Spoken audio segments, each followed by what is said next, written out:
Do you want to travel, but your friends and family are too broke or too busy to come along? Do it anyway, please, if you can. Don't wait until you're retired. And no, solo travel is not just for 20-year-olds backpacking through Europe. I never had that experience. I started solo traveling in my 30s, and I wanted this experience, and I thought maybe if I share what I've learned and what's helped me, someone else who's thinking about doing this can also maybe get some helpful tips or be inspired to do the same. Solo travel really opened me up to possibilities and taught me that I'm very capable of doing hard and scary things, and that my happiness is not dependent on others, and I can create my own happiness and my own adventures. Solo travel has really allowed me to fulfill my dreams. I've met amazing people from all over the world. I've had unforgettable experiences that I'm going to remember and cherish for the rest of my life. And it was all thanks to solo travel. If you've never taken a solo trip before, here are some of my tips on how to have a great first solo trip as a beginner. Tip number one, start small. Book a long weekend to a week-long trip in a destination that you're familiar with, that you've been to before, just to get your feet wet and get your confidence up. My first solo trip was to South Beach, Miami, and hotel right on South Beach. So in the morning, I'd have my breakfast, I'd take my coffee and my book and go to the beach and hang out and read and watch the waves and watch the pelicans and, just have a lovely beach day.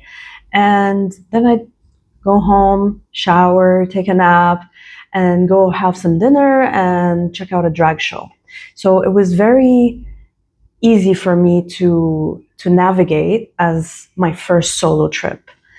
I didn't even socialize for the first few days. It was a week-long trip.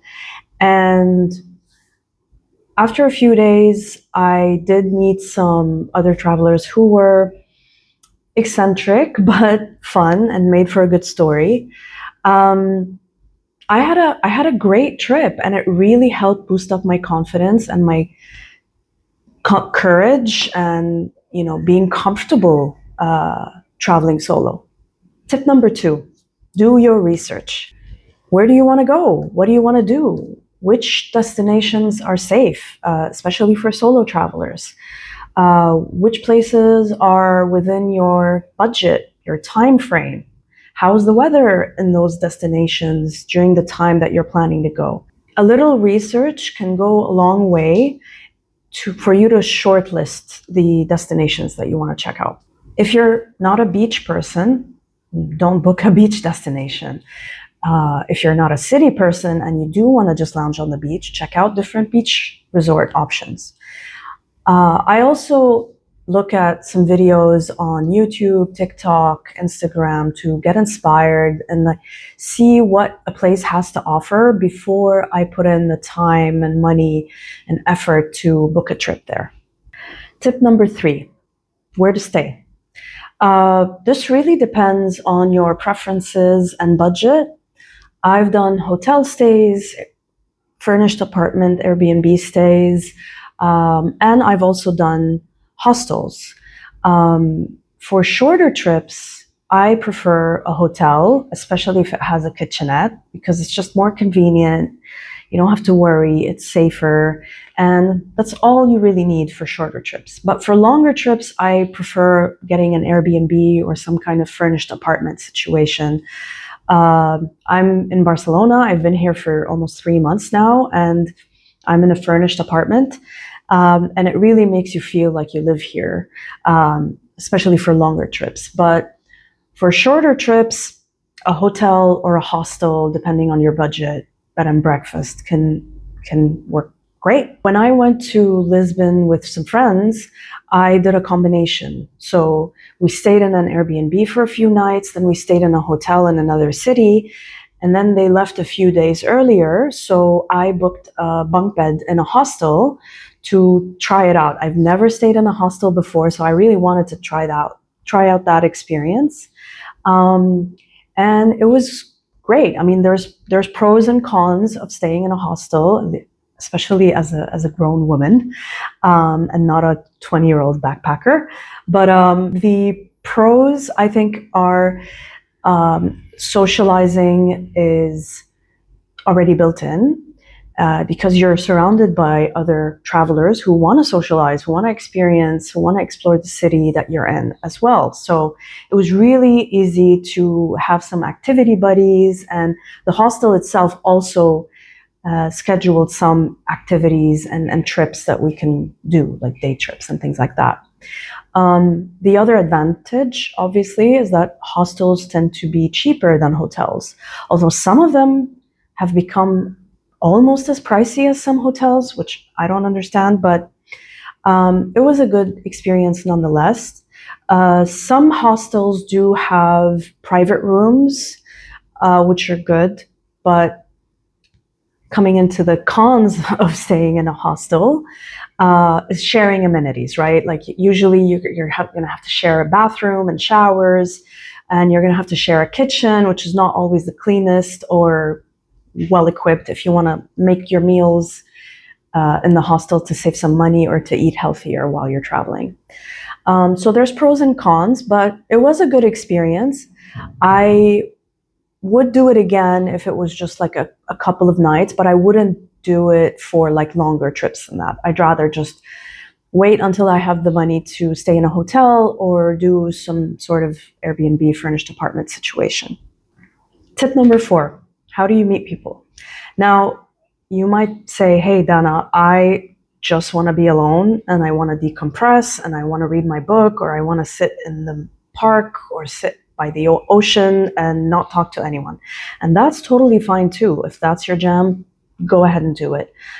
Me personally, I like alone time, but I also like socializing. So for me as a solo traveler, meeting people was important, and it was part of the experience of the trip. So believe me when I tell you, I've never spent my trip alone while traveling solo, which is a weird contradiction, but it's true. I mean, I always meet people where I'm traveling, whether through Facebook groups, meetup, group tours. There are a lot of tools out there and places that make it easier for you to meet people while you're traveling. But you do have to put yourself out there a little bit. So as soon as I book my flight, even before I get on the plane, I'll do some reconnaissance and try to find some groups or activities where I can meet people and hang out and do some activities with. Meetup.com is great in a lot of destinations. There's usually a lot of groups. They do different activities, and these are usually catered for people coming on their own. So you won't feel awkward or left out because there's a lot of other people who are there by themselves. So, you know, people are more open to socializing and chatting and meeting people and so on. So meetup.com is great. I also join Facebook groups and WhatsApp groups. Literally, one of the only reasons I use Facebook is for these groups. I've met amazing people through Facebook groups. When I traveled, some of them I'm still in touch and friends with till this day, years later. So it always really enhances the experience, the trip, because not only are you meeting people who might be fellow travelers or people who live there, locals, that's even better. You get exposed to activities and things to do and things to see that you may not have even come across in your research. People will show you local spots, things that aren't really on Google or Instagram or TikTok. And it really makes your experience that much better. And I like doing things with other people. So for me, it was a no-brainer. So that's something I definitely would recommend, is check out some Facebook groups, WhatsApp groups. I know WhatsApp is not really big in the US and Canada, but the rest of the world pretty much uses WhatsApp. So that's a great source of meeting people. Make sure your profile has a picture and you're using at least your first name. You don't have to put in your full last name if you don't want to. And what I usually do is once I find these groups on Facebook, like I'll post a message a few weeks out saying, hey, I'm Dana, I'm going to be there from this date to this date. Anything happening that I should know about. And if anyone's interested in meeting for a coffee or a drink or a walk, let me know. And I usually also post that same message when I'm there, the day I arrive or the next day, like, hey, I'm Dana, I'm here, would love to meet, blah, blah, blah. And just see who reaches out. I've had some success where people will message me saying, yeah, I'll be down to meet you for a coffee or a walk. And sometimes they don't follow through, but sometimes they do, and we end up having a great time and connecting. Sometimes we don't really click, and that's okay. And you can't know until you try, right? Tip number 5, what to do when you get there. So again, meetup.com is a great source of activities, walking tours, things like that you can do. So in addition to having the benefit of meeting people, you also can check out some things to do while you're there. Same goes for Facebook. In addition to the groups, there's Facebook events, so you can check out if there are any events that you would be interested in, shows, live bands, I don't know, a game night, trivia night, whatever you're into. And I always recommend doing a walking tour when you get somewhere. You can also do those like city bus tours if that's your jam. I prefer a walking tour.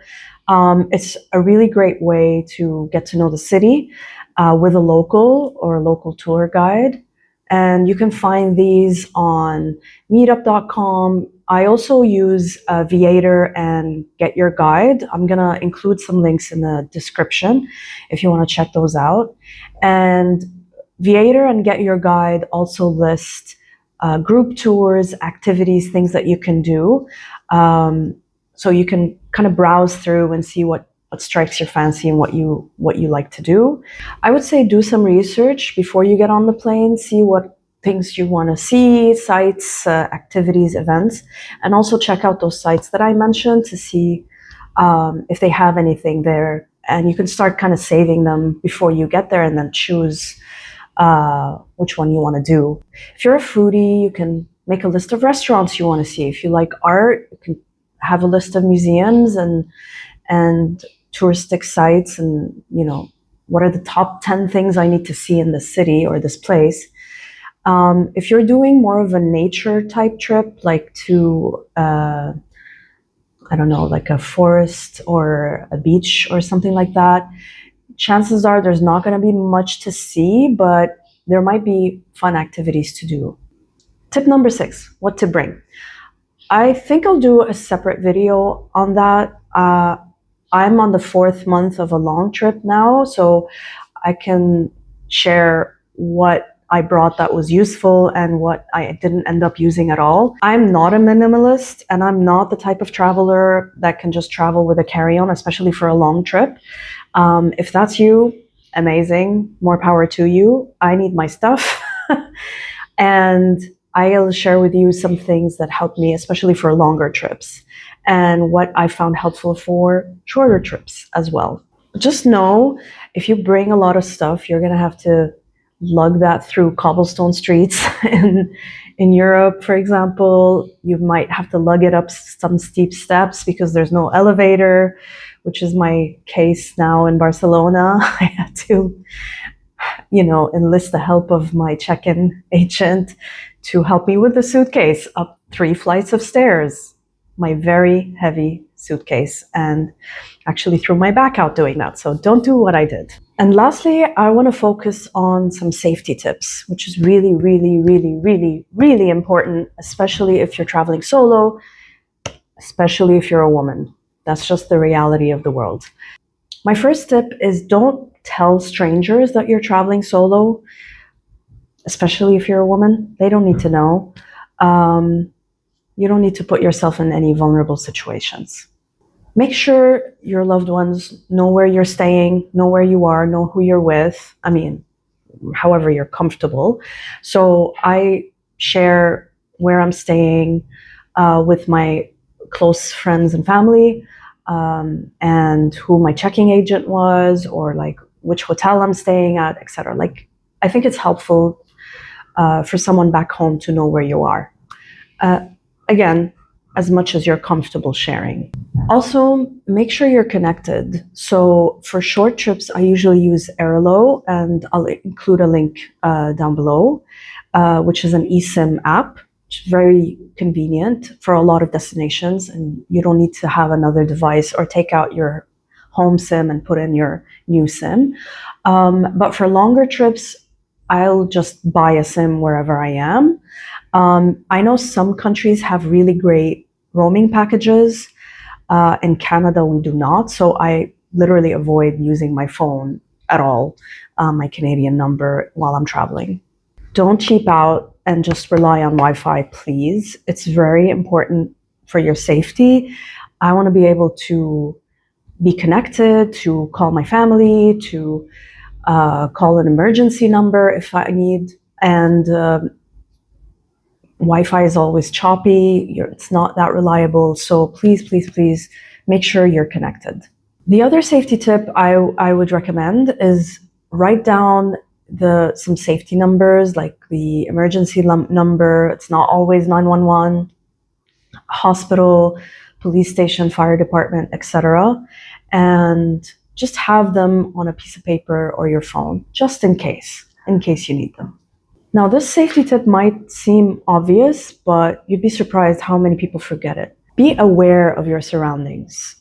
Like, I like listening to podcasts and audiobooks and music while I walk, but I'm always very aware of my surroundings. I pay attention if someone's walking too close to me, or, especially when there's pickpockets around or things like that. Just be aware of your surroundings. Don't leave your stuff on the table. Don't leave your phone on the table. In Barcelona, I know there's a lot of pickpockets here, as well as many other cities. I haven't had a problem, knock on wood, but I'm always very aware of where my stuff is and where my bag is and where my phone is. So just be aware of your surroundings, be aware of where your things are, and keep them close. Also, don't flash expensive things while you're traveling. There's no need. Also, I think my most important safety tip is really trust your gut. If you're feeling off about a person or a situation or a place, you don't owe anyone anything. You can just leave and get yourself to where you're feeling comfortable. I think, especially as women, maybe a lot of us have been conditioned to be polite or like be nice or be friendly. You don't need to do that. If someone's giving you the ick, or like your gut is telling you that person is not safe or good to be around, just leave. You don't owe them anything. And as my favorite podcast says, fuck politeness. You don't owe these people politeness. You don't know them. Your safety and your well-being is the priority, is the number one priority. So please, please, please trust your gut. If a place is making you feel off, if someone's making you feel awkward or weird, just go with it. Don't ignore that feeling. So those were my tips for solo travel. I'm sure there are more. If you have more, please share them in the comments for the benefit of other solo travelers. And let me know what kind of videos you want to see. If you have any questions that I didn't cover. And you know what? Take the trip. Don't wait for anyone else. I'm Dana, and I hope you enjoyed this video. If you did, please let me know. This is my first video, and do all the things, press all the buttons. I don't need to tell you. And yeah, see you on the next one. Bye.